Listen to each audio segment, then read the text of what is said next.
Почитувани граѓани, почитувани медиуми, неодговорноста, неспособноста и криминалот на оваа власт на СДСМ и ДУИ ја турнаа Македонија во економски колапс.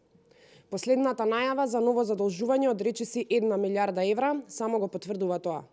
Патем, ова задолжување кое го најавува власта не е за развој, не е за изградба, не е за нови капитални инвестиции, туку за покривање на дупки и обезбедување на ликвидност. Тоа е поразително.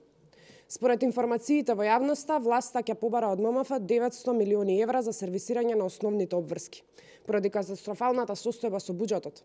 Досегашната состојба со долгот и така беше катастрофална, а сега уште повеќе ќе се влошува.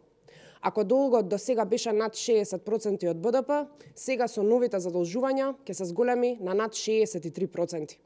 Годинава ја почнавме со надминување на психолошката граница од над 7 милиарди долг, а веројатно до крајот на годинава ќе се доближиме до нова психолошка граница од над 8 милиарди евра долг.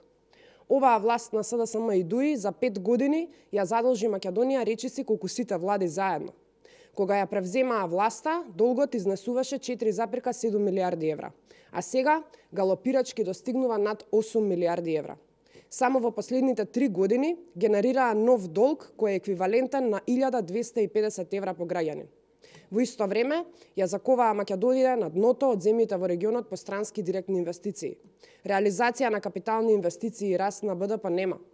Со други зборови, се што собраа од даноци и се што се задолжија, отида на покривање на елементарни државни функции и на многу криминални тендери, физибилити студии, непродуктивни трошоци за службени возила, позлатени прибори, фстаци, цвеќиња, жардинери, мебел и слични луксузи.